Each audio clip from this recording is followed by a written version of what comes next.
جب فرعون جو ہے وہ غرق ہو گیا. آپ کو پتہ ہے فرعون کون سے دریا میں غرق ہوا تھا؟ کون سا دریا تھا؟ دریائے نیل میں. ٹھیک ہے، تو دریائے نیل میں جب فرعون غرق ہوا تو اس کے بعد فرعون تو چلا گیا، مگر حضرت موسیٰ علیہ السلام اور بنی اسرائیل کے لوگ، حضرت موسیٰ علیہ السلام کی دعوت پر بنی اسرائیل کے لوگ مسلمان ہو گئے کیونکہ فرعون غرق ہو گیا تھا. اب حضرت موسیٰ علیہ السلام کو کچھ اطمینان نصیب ہوا.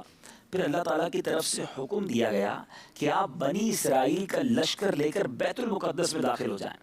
اچھا، اس وقت بیت المقدس میں ایک بڑی خطرناک قوم تھی، عمالقہ. اس کو کیا کہتے تھے؟ عمالقہ.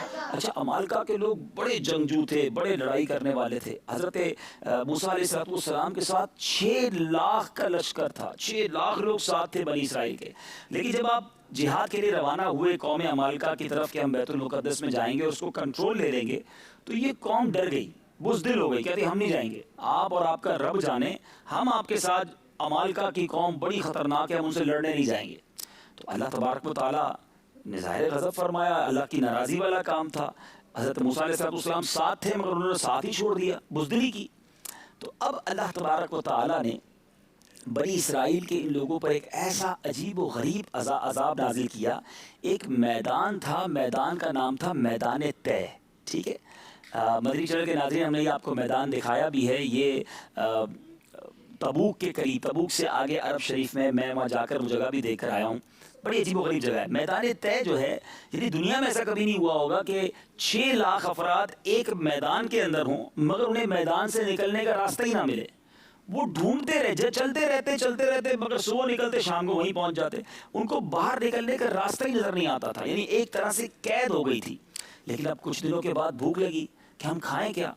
لیکن اللہ تبارک و تعالیٰ اپنے نبی کی دعا کیسے سنتا ہے؟ حالانکہ یہ لوگ سزا میں تھے نا، مگر پھر بھی حضرت موسیٰ کو ان لوگوں سے اتنی محبت تھی، اپنی ان کی قوم تھی، انہوں نے دعا کی.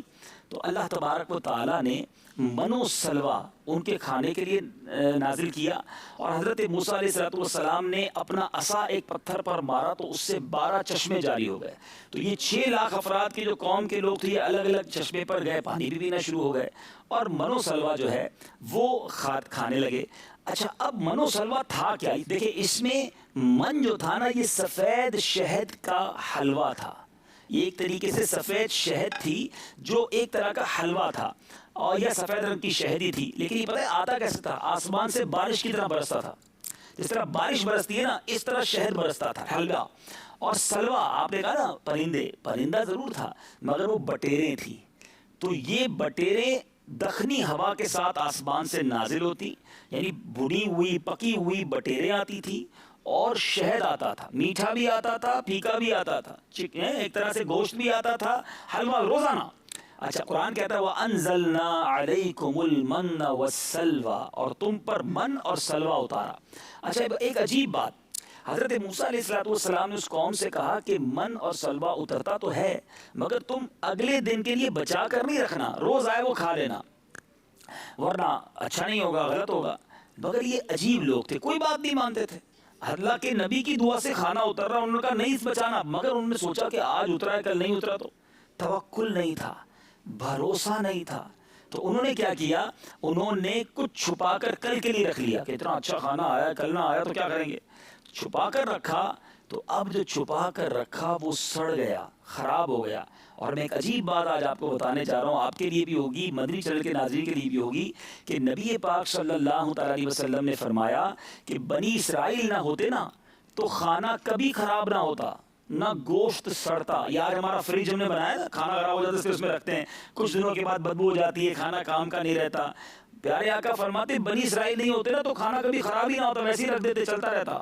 نہ گوشت خراب ہوتا نہ کھانا خراب ہوتا.